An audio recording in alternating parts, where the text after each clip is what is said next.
जय हिंद दोस्तों, my name is हर्षित और आप सभी का स्वागत है इस चैनल पर अनवील फाइनेंस। आज का जो डिस्कशन है वो है the after effect of Russia Ukraine war जो 24 फरवरी 2022 को शुरू हुआ और उससे क्या दोनों तरफ के फ्रंट्स को, चाहे वो रशिया हो या नेटो सपोर्टेड बाय यूएस, इन दोनों के ऑब्जेक्टिव्स क्या अचीव हुए या नहीं हुए और अभी फाइनेंशियल कंडीशन रशिया की क्या है, बिकॉज रशिया इन सारी फोर्सेस के अगेंस्ट में अकेले लड़ रहा है यूक्रेन में।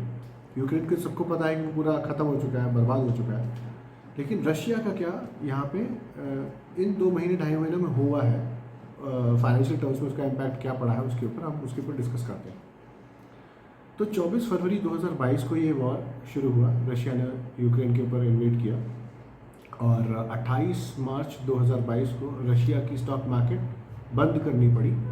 क्योंकि वहाँ की मार्केट से जो फॉरेन इन्वेस्टर्स थे, ग्लोबल फंड्स थे, उन्होंने अपना पैसा निकालना शुरू कर दिया और रूबल जो है डिप्रिशिएट करना शुरू हो गया। रूबल का जो लेवल था वो 84 था, अगेंस्ट 84 रूबल अगेंस्ट $1 24 फरवरी 2022 को, जो कि डिप्रिशिएट होकर के 7 मार्च 2022 को 139 टच कर गया। मतलब $1 139 रूबल्स को खरीद सकता था ऑन 7 मार्च। लेकिन आज की डेट में जब मैं आपको 30 अप्रैल 2022 को आपसे बात कर रहा हूँ, तो आज जो है रूबल वो 139 से रिकवर करके 71 पे आ गया है। उसका प्राइमरी रीज़न मैं अभी आपसे डिस्कस करूँगा, लेकिन जो इम्पैक्ट होना चाहिए था रशियन इकॉनमी पे और जो हम जनरल पब्लिक देखते हैं, अरे टीवीज़ अगर हम कोई भी टीवी चैनल खोलते हैं, न्यूज़ चैनल प्राइमरली, तो हमें दिखाते हैं कि रशिया ने अभी भी रशिया का चल रहा है, 2 महीने से ऊपर अटैक हो चुका है। यूक्रेन भी रशिया के बहुत सारे वेपन्स और उनके जो मिसाइल्स हैं, एयरक्राफ्ट हैं, उनको डैमेज कर चुका है।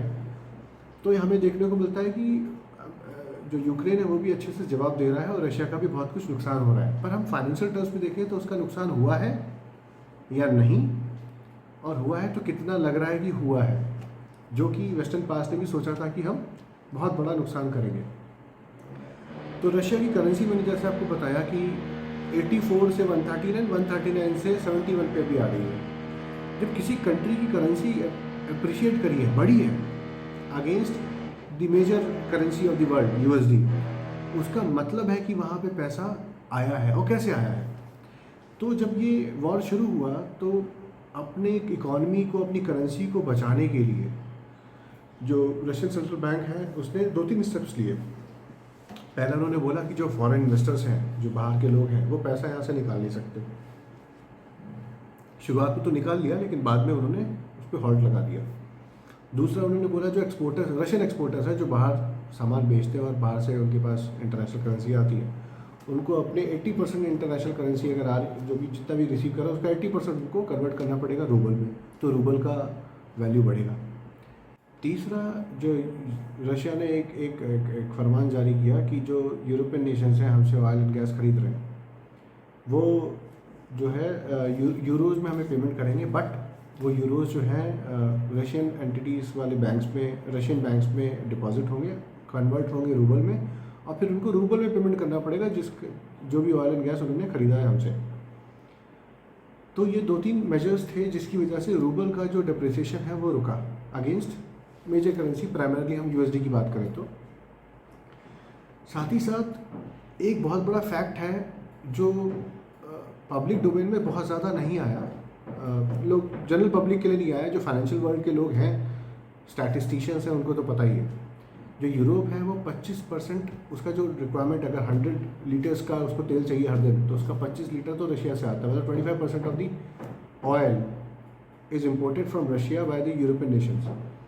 45% नेचुरल गैस रशिया से इंपोर्ट करता है यूरोप, और 44% हार्ड कोल, बिजली बनाने के जो काम आता है, वो रशिया से इंपोर्ट करता है यूरोप। तो बहुत ज़्यादा डिपेंडेंट है यूरोपियन नेशंस रशिया के ऊपर।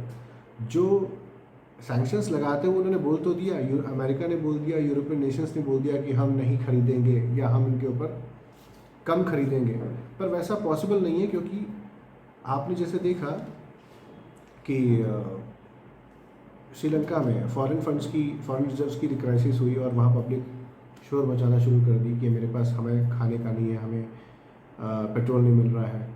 तो अपनी इकॉनमी में जो सस्टेनेंस है उसको मेंटेन करने के लिए, पब्लिक को जो उनकी रिक्वायरमेंट है उसको पूरा करने के लिए, जो फैक्ट्रीज़ हैं और कंपनीज जो ऑपरेट कर रही हैं उनका काम करने उनके ऑपरेशंस नॉर्मल तरीके से चालू रखने के लिए तेल तो चाहिए। तो बोलना अलग चीज़ होती है और उसको प्रैक्टिकली करना बड़ा मुश्किल काम है। आपको तेल लेना ही पड़ेगा रशिया से और आपके पास कोई और अल्टरनेटिव नहीं था। अभी वो डाइवर्सिफाई करने की बात कर रहे हैं, वो अलग चीज़ है कि हम डिपेंडेंस कम कर देंगे इस साल के एंड तक हम डिपेंडेंस रशिया के ऊपर काफ़ी कम कर देंगे। वो भी शायद प्रैक्टिकली पॉसिबल नहीं है।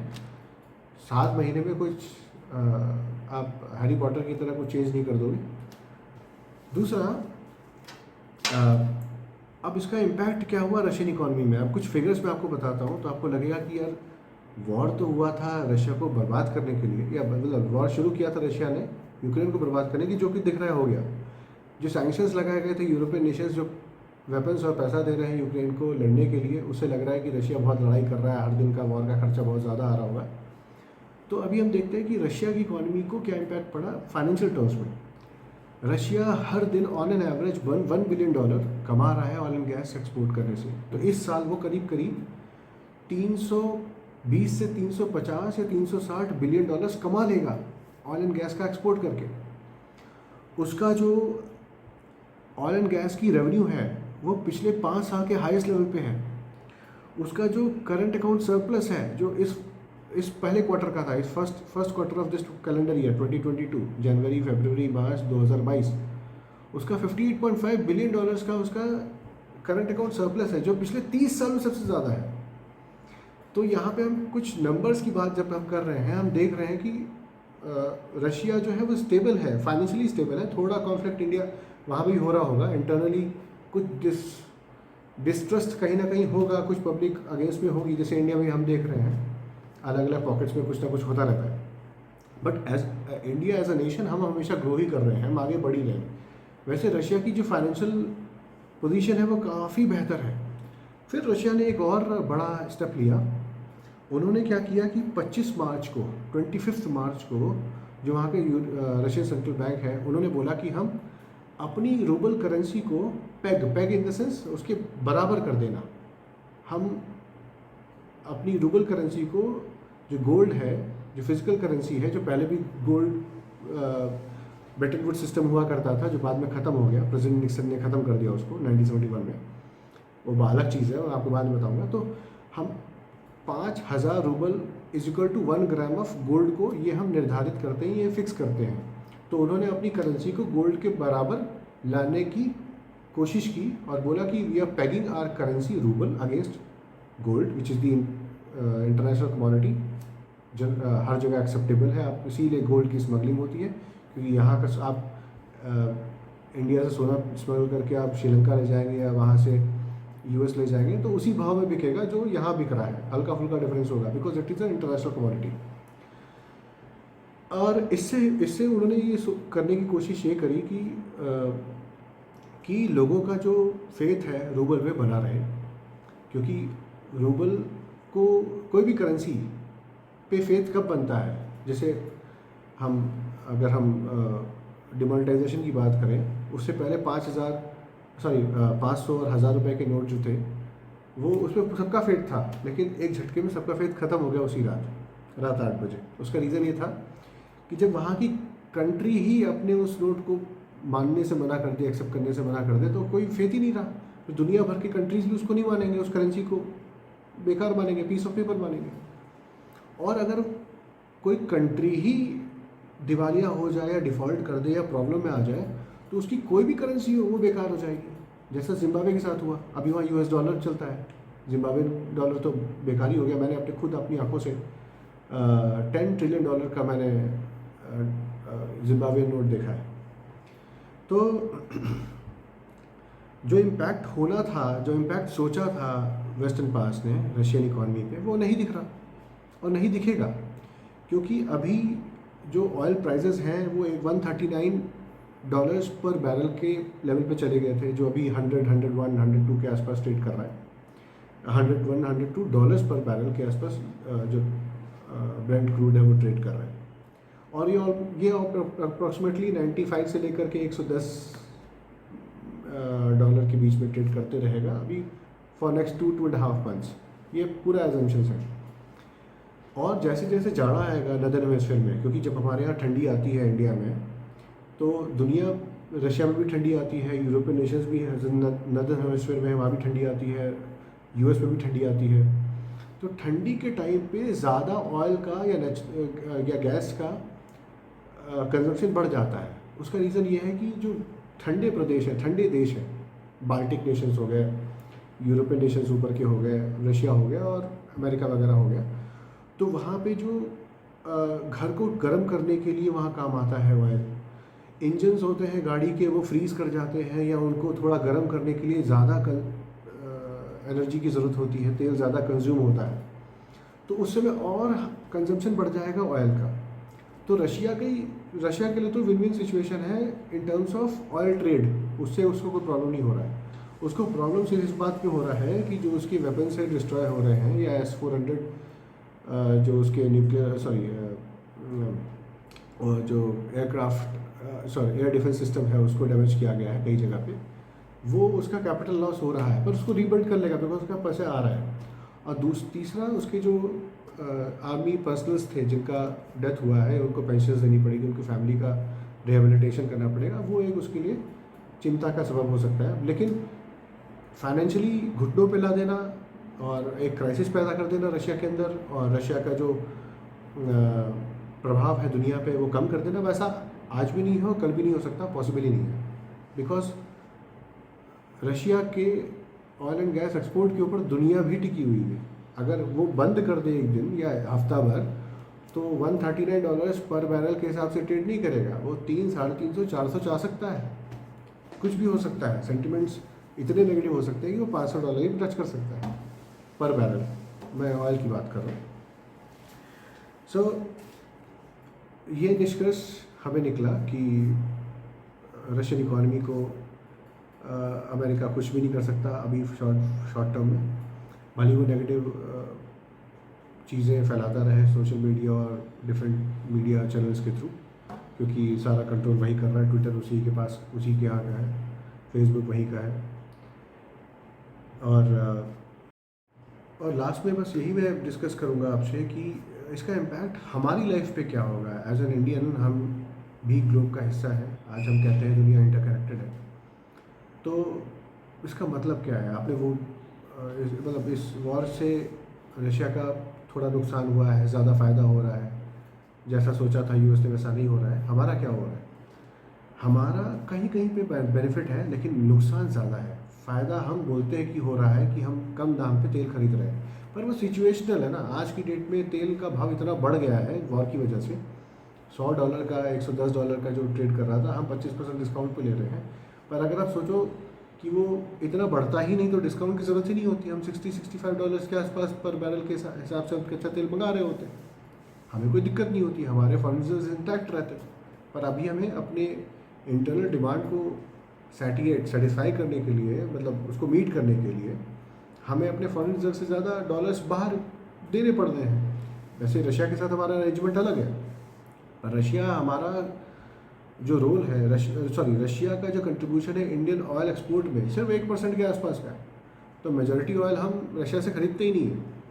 अभी हमने थोड़ा बहुत ख़रीदना शुरू किया है क्योंकि हमें वो डिस्काउंट भी दे रहा है, और हम एक जेस्चर भी दिखाना चाहते हैं कि हम आपके दोस्त हैं, हम आपके साथ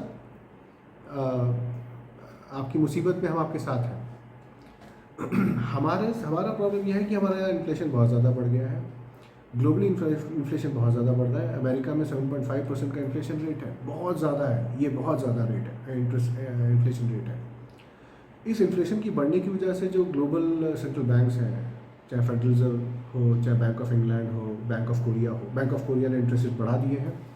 फेडरल रिजर्व अप्रैल में या मई में बढ़ाने की पूरी पॉसिबिलिटी है।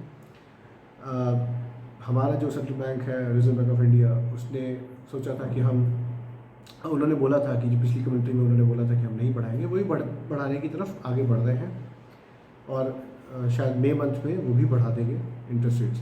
तो इस इंटरेस्ट रेट इंक्रीज़ होने से क्या इम्पैक्ट पड़ेगा? इन्फ्लेशन कम नहीं होगा, इन्फ्लेशन मेंटेन रहेगा, क्योंकि जो मेजर कमोडिटी है दुनिया की, तेल, कोयला, उसका दाम तो बढ़ा ही रहना है, 90 से ऊपर ही ट्रेड करना है। लेकिन जो जनरल पब्लिक है उसके पास उसका बजट हिल जाएगा और हिल चुका है। जो जनरल कमोडिटीज़ हैं, कंज्यूमर कमोडिटीज़ हैं, खाना पीना है, सब्जियां हैं, वो सब महंगी हो रही हैं और आने वाला टाइम भी थोड़ा महंगे वाला है। अगले 2-3 महीने थोड़े महंगे रहेंगे। अगर मानसून हमारे यहाँ थोड़ा नॉर्मल होता है इस साल, जो प्रेडिक्ट किया जा रहा है एमडी के द्वारा, तो हम शायद सितंबर अक्टूबर 2022 के आसपास इन्फ्लेशन ईज़ होता हुआ थोड़ा देखें। हमारे यहाँ भी इन्फ्लेशन करीब 7% के आसपास है। तो ये ईज़ होता हुआ, मतलब ईज़ होने का मतलब ये नहीं कि वो 4% पे आ जाएगा। ईज़ होने का मतलब यहाँ से 1.5% का करेक्शन हो सकता है, पर बहुत ज़्यादा डिक्लाइन होने की संभावना नहीं है। तो 2022 में सेंसेक्स जो आज 57,000 के लेवल पर ट्रेड कर रहा है, which was expected to touch 70,000 level by the end of 2022, अक्टूबर नवंबर जो दिवाली का पीरियड होता है। जनवरी में प्रेडिक्शन था, मैं अज्यूम कर रहा था 70,000 तो जाना चाहिए। वो शायद दिवाली के आसपास, जब सबसे बेहतरीन पीरियड होता है मार्केट्स के लिए, बिकॉज इसमें हमारा फेस्टिव सीजन चल रहा होता है, गोल्ड की खरीदारी हो रही होती है, शादी ब्याह हो रहे होते हैं, खाने पीने का टाइम चल रहा होता है, ठंडी का मौसम होता है, लोग गाड़ियाँ खरीद रहे होते हैं, तो ऑटो कंपनीज की भी सेल बढ़ रही होती है। उस टाइम पे हमारा सेंसेक्स आज 57,000 है, तो उस समय 64 से 67,000 के बीच में रहने की पूरी पॉसिबिलिटी है। इससे ज़्यादा ब्रीच करना अभी पॉसिबल नहीं है इस साल। So the return that you can expect from Indian market in next 5-6 months और 6.5 मंथ्स, वो 8 से 10% के बीच का रिटर्न बना सकते हो आप, अगर आप डायरेक्ट, मैं अगर इस इंडेक्स में इन्वेस्ट करने की बात करूँ तो। So but going forward next year 2023 कैसा होगा, वो शायद हम उसके ग्लिम्सेस, उसकी इन्फॉर्मेशन, हम उसके प्रेडिक्शन जो हम कर पाएंगे जब हम शायद इस साल के लास्ट क्वार्टर के आसपास जब हम पहुँचेंगे। तो thank you for listening me, और आप लोग स्वस्थ रहें, खुश रहें, और मेरे चैनल को सब्सक्राइब करें। ऐसे ही मैं छोटे मैं इस बार का तो वीडियो थोड़ा बड़ा बन गया, लेकिन मैं डेटा भी इतना था, इन्फॉर्मेशन भी इतनी थी। अगली बार मैं कोशिश करूँगा कि छोटे क्लिपिंग्स बनाऊँ और आप तक इन्फॉर्मेशन पहुँचाऊँ फाइनेंशियल वर्ल्ड की। Thank you so much.